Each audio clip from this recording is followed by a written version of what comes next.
সকলকে স্বাগত সাদিস একাডেমির পক্ষ থেকে। আজকে আমি গণিতের গড় বিষয়টি নিয়ে আলোচনা করব। গড় থেকে বিভিন্ন পরীক্ষায়, বিশেষ করে বিসিএস, ব্যাংক, প্রাথমিক সহকারী শিক্ষক নিয়োগ এবং আরও বিভিন্ন পরীক্ষাতে এখান থেকে দু একটি অঙ্ক থাকে। তো আজকের প্রথম যে ভিডিওটি তৈরি করা হয়েছে মূলত গড়ের প্রাথমিক কিছু আলোচনা নিয়ে এবং কয়েকটি অঙ্ক আমি এখানে দেখিয়েছি। যদি ভিডিওটি ভালো লাগে আমার চ্যানেলটাকে সাবস্ক্রাইব করবেন এবং আমার সঙ্গে থাকবেন। প্রথমে আসি, গড় কি?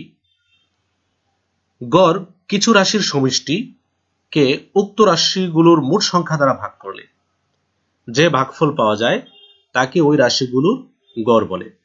অর্থাৎ কিছু রাশির সমষ্টি যোগফল, এই যোগফলটাকে মোট সংখ্যা অর্থাৎ যতটা রাশি আছে তত দ্বারা ভাগ করলে যে ভাগফল পাওয়া যায় তাকে বলবো আমরা গড়। যেমন এখানে দেখতে পাচ্ছি যে কিছু রাশি রয়েছে, যেমন 5, 8, 6, 10, 13 এবং 18। এই যে রাশিগুলো, এই রাশিগুলোর যদি আমি যোগ করি অর্থাৎ তাদের সমষ্টি বের করি, তাহলে আমাদের সবগুলোকে কি করতে হবে? যোগ করতে হবে এবং যোগ করে যে যোগফলটা রয়েছে এই যোগফলটাকে তাদের এখানে যতগুলো রাশি আছে অর্থাৎ যতগুলো সংখ্যা রয়েছে, 1টা 2টা 3টা 4টা 5টা 6টা, 6 দ্বারা যদি ভাগ করি তাহলে যে ভাগফলটা পাওয়া যাবে তাকে বলবো আমরা গড়। যেমন এখানে এই সংখ্যাগুলোকে যোগ করলে পাওয়া যাচ্ছে কত? 60। এই 60 কে আমরা টোটাল যে সংখ্যা আছে, মোট সংখ্যা রয়েছে 6টি, এই 6 দ্বারা যদি ভাগ করি আমরা 60কে, তাহলে আসতেছে 6 10 60। এই 10টাকে বলবো আমরা এই রাশিগুলোর গড়।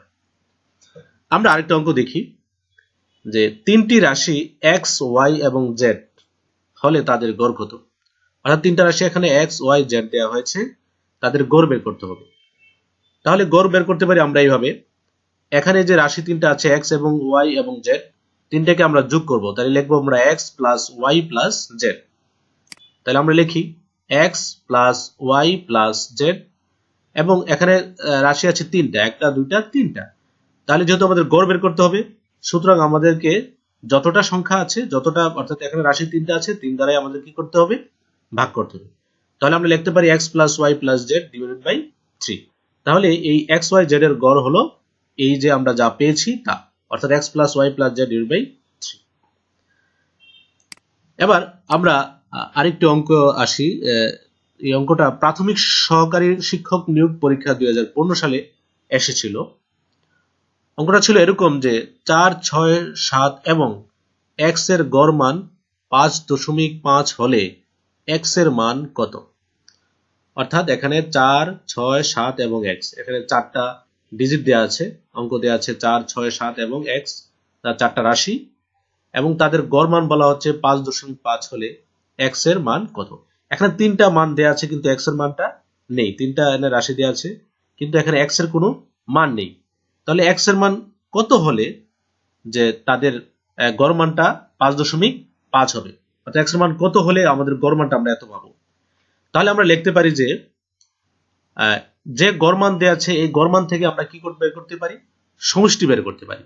তা আমরা গড় মান থেকে 4টা সংখ্যার গড় মান যেহেতু 5.5 আছে, তাহলে আমরা এটাকে গড় মান থেকে আমরা সমষ্টি নির্ণয় করব।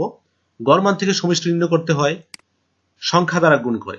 তাহলে আমরা লিখতে পারি এখানে 4টি সংখ্যার গড় মান দেওয়া আছে 5.5, তাহলে 4টি সংখ্যার সমষ্টি হবে 5.5 গুণন 4, যেহেতু 4টা সংখ্যা 1টা 2টা 3টা এবং x সহ 4টা, তাহলে গড় মানকে যদি আমরা যতটা সংখ্যা আছে তত দ্বারা গুণ করি তাহলে তা সমষ্টিতে পরিণত হবে, অর্থাৎ তাদের সমষ্টিটা বের হবে।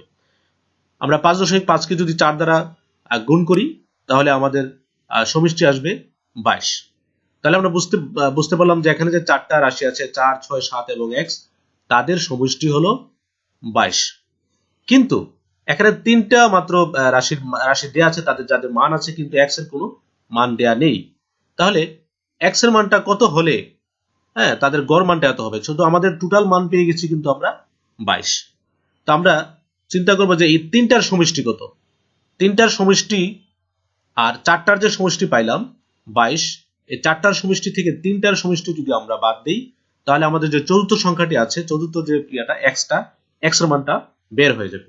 তাহলে আমাদের আগে বের করতে হবে এই যে তিনটা যে মান আছে 4, 6, 7, তাদের যোগফল কত, এই তিনটা রাশির যোগফল। তাহলে এই তিনটা যে রাশি আছে তাদের যোগফলটা হলো 17। তাহলে আমাদের চতুর্থ সংখ্যাটি কত হবে? চতুর্থ সংখ্যা হবে টোটাল যে তাদের রাশিগুলো যে যোগফল ছিল, চারটা রাশির যোগফল ছিল 22 আর তিনটা রাশির যোগফল হলো 17। তো চারটা রাশি থেকে তিনটা রাশির যোগফলটাকে যদি আমরা বাদ দেই তাহলে আমাদের চতুর্থ রাশিটি অর্থাৎ চতুর্থ সংখ্যাটি বের হবে। তাহলে আমরা লিখতে পারি 22 বিয়োগ 17 সমান 5। তাহলে আমাদের চতুর্থ সংখ্যাটি হলো 5। তাহলে আমরা লিখতে পারি এই চতুর্থ সংখ্যাটি বলতে কাকে বোঝানো হয়েছে? x কে। তাহলে x এর মান লিখতে পারি আমরা 5। এভাবে আমরা কি করতে পারি? গড় নির্ণয় করতে পারি। আজ তাহলে এই পর্যন্তই। আমার ভিডিওটি যদি ভালো লাগে লাইক, কমেন্ট এবং শেয়ার করে আমার পাশে থাকবেন এবং পরবর্তী ভিডিও দেখার জন্য আমার চ্যানেলটাকে সাবস্ক্রাইব করবেন। ধন্যবাদ।